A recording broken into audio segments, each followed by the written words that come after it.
Labą vakarą, gerbimi žiūrovai, čia Arklys. Neapgavau, čia po krepšių laida. Labą dieną, žiūrovai, tai mūsų pirmasis svečias, brolis Liolekas. Štai, susipažinkime su juo. Taigi, kaip tau sekasi žaisti krepšinį?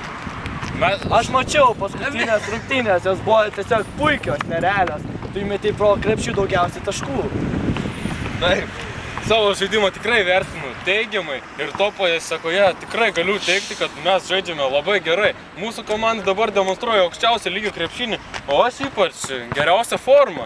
Tai tikrai, mums sekasi labai gerai ir tikiuosi ateities bus dar geriau. Gerai, o kaip jūsų komanda vadinasi beje? Mūsų komanda Beržai Klevų pavėsį. Eik tu savo, tai Liuks komanda. Gerai, duok pitaką, labai malonus tavim susipažint buvo. Na, dar kartą žiūrovai, šiandien mes kalbinsime antrąjį brolį Dvynį Boleką. Štai, jis yra labai puikus krepšininkas. Ką galėtume apie save pasakyti? Aš žaidu taip pat gerai kaip ir brolis mano. Irgi pavarau gerai, įmetu į krepšį. Aha. Žinai, metu su kamuoliu ir įkrentas. Įkrenta? Tikrai įkrenta? Klausiu su vienu klausimėliu. Ar jums sunku žaisti prieš savo brolį? Man prieš brolį tikrai yra gana sunku žaisti. Bet kai žaidžiu prieš jį, aš apie tai stengiuosi negalvoti. Tačiau, bet yra bet, žinai, jeigu negalvoji, tai kažkaip irgi keistai gaunasi, nes apie brolį kaip gali negalvoti? Tai žinoma, vis tiek, brolis, žinai, giminės, jūs labai daug išgyvenę esat kartu ir taip toliau. Taigi aš norėčiau palinkėti tau sėkmės, toliau žaisti varžybose. Taip, ir mes su broliu tai tikrai darysime. Šaunuolis. Laidoje moterų krepšinis.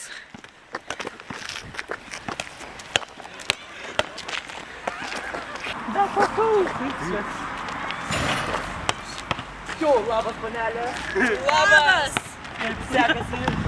Sekasi neblogai. Iš čia pareinat, Iš norėčiau naujojo sužinoti. Europos čempionato Čempionato? Kuris vyko? Europoje. Galima pasakoti, kokie įspūdžiai buvo ten? Buvo labai nerealu. Jo mano komanda pažaidė ir nenusinešė laurų Ane. ir nudrožėm kamuolį, dabar taupam pinigus. Ant kamuolio taupot Jo, pinigus? nes reikia naujo krepšinio kamuolio. Todėl To grįžom dar pėsčiomis iš nesureikės gyvenime. Europos. Nes mes grįžtam iš Europos. Dabar peškomis einame. Tai tokios takelės po Lietuvos krepšių. Susitiksime kitą savaitę.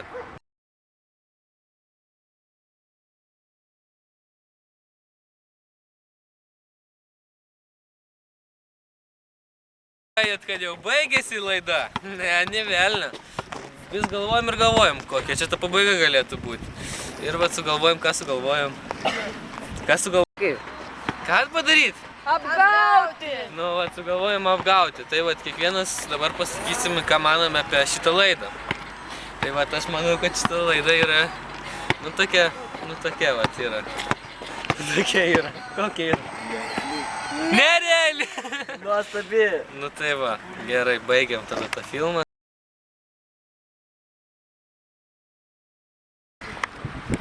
Ši laida yra puikiai, todėl kad galime sužinoti visas krepšinio žvaigždžių subtilybės, ane? Ir tada jum praskraidina gyvenimą. Nu tai ši laida yra nuostabu. Mes su broliu nusprendėm, kad šita laida yra nereali ir todėl verta pažiūrėti kiekvienam.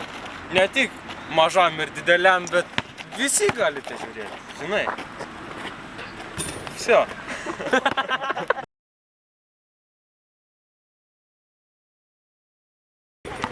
Šitą laidą į tikras šūts.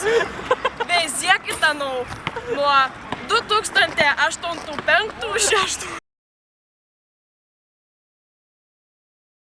Šioje laidoje nesvarbu tas, kas yra svarbu, svarbu tas, kas yra nesvarbu. Vat kas yra svarbu. Ši laida, ponai, man krito akise bei širdyje.